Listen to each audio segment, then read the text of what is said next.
पहा, आज आपल्याला इंग्लिशची एक ऍक्टिव्हिटी घ्यायची आहे. काय आहे रे त्या फुलामध्ये काय लिहिलंय मी? लेटर लिहिलेत आहे की नाही? वाचा बरं ते लेटर. रिंकू वाच. प्रत्येकाने एक एक लेटर वाचा. हा वाच. H T P S M. छान. आर. पहा, मी प्रत्येक पाकळीमध्ये एक लेटर दिलेला आहे आणि मध्यभागी एक लेटर दिलेला आहे. आपल्याला या लेटर पासून 3 लेटर वर्ड्स शब्द तयार करायचा आहे. काय करायचं आहे? शब्द तयार करायचा आहे. बघा, शब्द तयार करताना काय करायचं आहे? ए शब्द मध्यभागी आला पाहिजे आणि टी शब्द शेवटी आला पाहिजे. बरोबर आहे?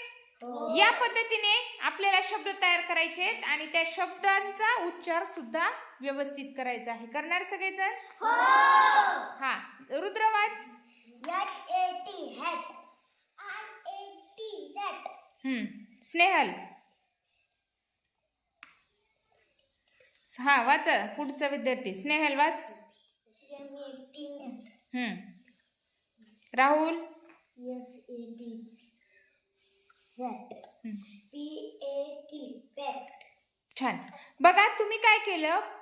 शेवटी टी हे अक्षर वापरलं, मध्यभागी ए अक्षर वापरलं आणि राहिलेले अक्षर फर्स्ट लेटर वापरले. बरोबर आहे की नाही? आणि त्याच्यापासून छान अर्थपूर्ण शब्द तयार केले.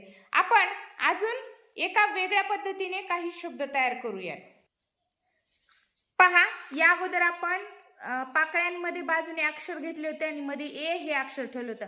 आता आपण आणखीन 3 लेटर मिळून तयार होणारा शब्दच आपण आता वाचन करणार आहोत. पण मी मध्यभागी आता कोणते 2 लेटर लिहिलेत? I T. बरोबर आहे. आय आणि टी लिहिले. त्याला त्या बाहेरील गोलाला ॲरोने जे लेटर दिलेले आहेत ते जोडायचे आहेत आणि आपल्याला 3 लेटर असलेला वर्ड तयार करायचा आहे. करणार सगळेजण? HIT hit. BIT bit. PIT pit. SIT sit. LIT lit. TIT tit. FIT fit. NIT nit. Very good.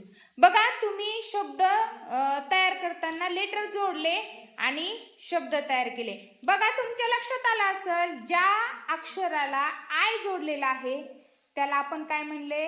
वेलांटीचा उच्चार केलाय. बरोबर आहे की नाही? ब असलं की बी म्हटलं, प असलं की पी. पी म्हणजेच प. यामुळे तुमच्या लक्षात येईल की ज्या वेळेस कोणत्याही अक्षराला आय असेल तर कोणता उच्चार करायचा? वेलांटीचा. बरोबर आहे की नाही? आणि ज्या वेळेस ए असेल त्यावेळेस त्यावेळेस ऍ. बघा, आपण एम ए असलं की मॅ केलतं. बरोबर आहे की नाही? आणि शेवटी टी होतं म्हणून ट म्हणलो, मॅट. BAT bat. म्हणजे ज्या अक्षरांच्या लेटरच्या समोर ए आहे त्याचा आपण ऍ असा उच्चार केला आणि IT ज्यावेळेस लावलं म्हणजेच आय लावलं त्यावेळेस आपण पहिल्या वेलांटीचा उच्चार केला. बरोबर आहे की नाही? या पद्धतीने आपल्याला शब्द वाचायला आणि लिहायला सुद्धा खूप छान सोपं जाणार आहे.